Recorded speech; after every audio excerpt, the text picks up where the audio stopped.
తూర్పుగోదావరి జిల్లా గోకవరం 13వ వార్డు నెంబర్గా పనిచేస్తున్న చింతల రామారావు అనారోగ్యంతో బాధపడుతూ శుక్రవారం సాయంత్రం తుదిశ్వాస విడిచారు. గోకవరం పంచాయతీ కార్యవర్గం పంచాయతీ కార్యాలయంలో తమ చిత్రపటానికి పూలమాలలు వేసిన ఘన నివాళులర్పించారు. అనంతరం కార్యవర్గం మాట్లాడుతూ పంచాయతీతో మంచి అనుబంధం ఏర్పాటు చేసుకున్న రామారావు మరణించడంతో కార్యవర్గం తీవ్ర దిగ్భ్రాంతికి గురయ్యారు. ఈ కార్యక్రమంలో పంచాయతీ కార్యవర్గ సచివాలయ సిబ్బంది, వైద్య సిబ్బంది, పలు శాఖల అధికారులు రామారావు ఆత్మశాంతి చేకూరాలని మౌనం పాటించారు.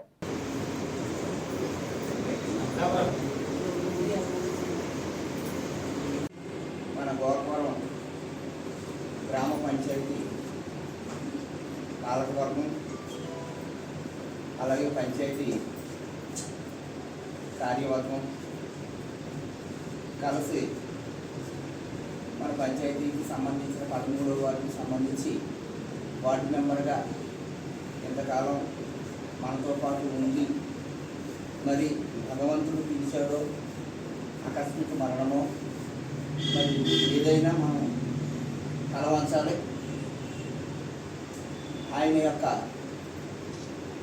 పనితీరు వార్డు సభ్యులందరితో, సర్పంచ్ గారితో, అలాగే సెక్రటరీ గారితో, సిబ్బందితో సౌమ్యంగా ఉంటూ ఏనాడు కూడా కాంట్రవర్సీకి వెళ్లకుండా మా పంచాయతీ ఇంతకాలం కూడా ఇలా ఉంది.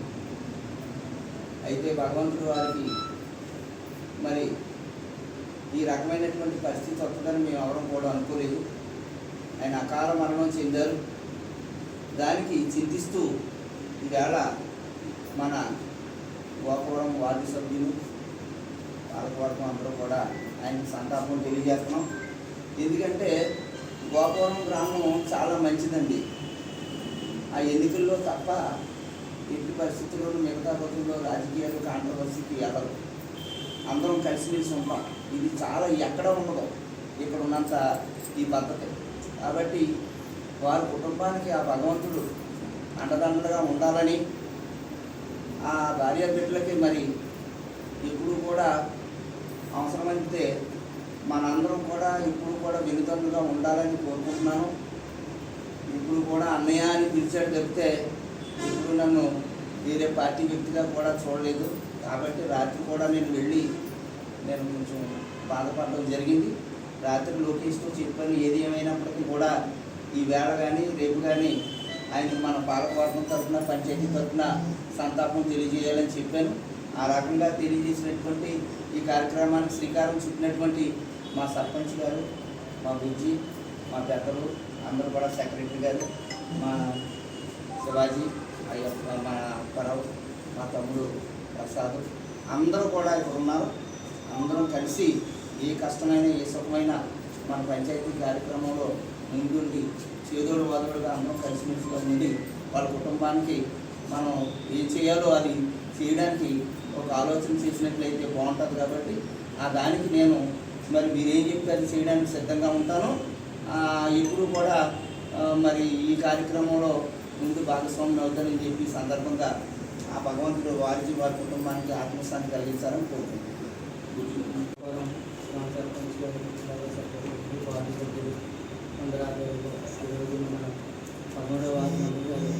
తమ్ముడు తాము ఈరోజు అకాల మరణం చెందడం మన కూడా చాలా బాధాకర విషయం.